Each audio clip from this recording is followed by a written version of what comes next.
Aviam, ara hauria d'entrar la música del Fermí. Si no entra, jo dic Fermí Puig, bon dia, m'obres el canal i és igual la música. Tu. Hola, Fermí. Vols que canti o Què tal, com estàs? El nieto està dormint avui? No, sí, el nieto està a casa seva dormint. Ja li van canal i habitualment no dorm, perquè és un magnífic tècnic. Escolta'm, una cosa, Fermí. Ha preguntat el Pere Mas quan reobriu. Obrim, mira, de fet, estic aquí amb la brigadilla, que estem traient la pols del restaurant, perquè obrim, en principi, el dia 10, si no hi ha cap contraordre, amb la qual cosa, doncs, en principi, a partir del dilluns se suposa que els restaurants podran obrir doncs, el 50% de la seva capacitat. En fi, això és el que es deia, no?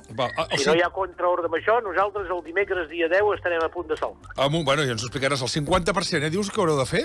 No, jo no dic res, perquè aquesta gent canvien de parer cada 2 per 3, però em semblava haver escoltat que els restaurants, a la fase 2, ja es podia obrir... Però tu no tens cap problema, Fermí.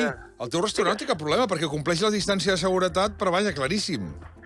Home, del tot. O sigui, ara ho estàvem acabant de mirar, la distància entre taules que ens posin la que vulguin. Nosaltres, a més, encara suprimirem 2 o 3 taules, perquè al final hi ha una sensació psicològica, diguem-ne, que la gent voldrà trobar en els restaurants, que és que vol tenir una sensació de seguretat. Nosaltres aquí, en quant, si més no, la distància que es pressuposa que ens obligaran la complirem sobradament. Per lo de més, noi, a partir d'aquí, doncs, que Dios reparta suerte, que deien els toreros. Esperem que la gent ens torni a fer confiança, no només a nosaltres, sinó que no hagi perdut la il·lusió per anar en general als restaurants.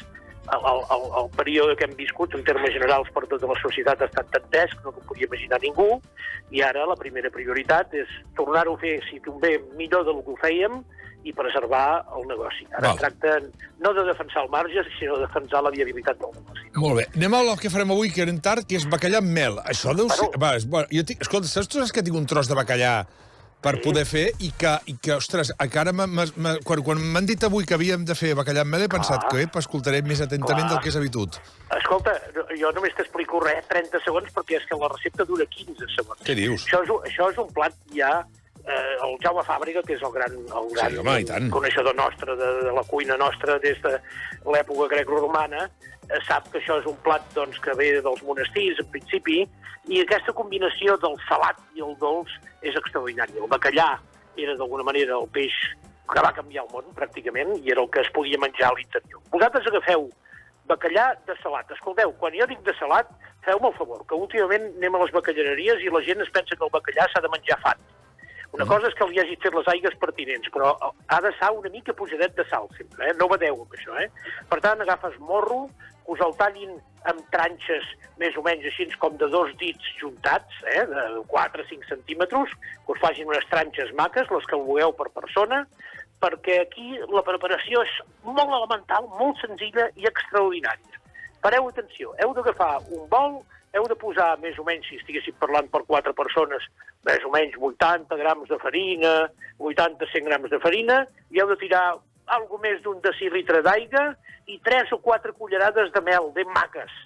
Què heu de fer? Us ha de quedar com una pasta de fregir que no sigui ni massa líquida ni massa espessa. Queda clar, això? Sí. Però sobretot aquestes 3 o 4 cullerades ben maques, ben plenes de mel a dins aquesta barreja de farina i aigua. L'aigua freda, poder ser com si féssim una tèmpora. Per tant, què hi fareu aquí? Hi rebossareu el bacallà i el fregireu amb una paella amb oli abundant. Ja veureu com us quedarà enrossit, la mel queda enganxada en el bacallà de manera brillant, i aquesta combinació, diguem-ne, de dolç salat, que sembla una modernitat, però en realitat a la cuina catalana té segles i segles d'història, us quedarà extraordinària. Una guarnició que voleu, allà una mica d'amanida d'escarola, voleu una cosa molt senzilla. No té més solta que això.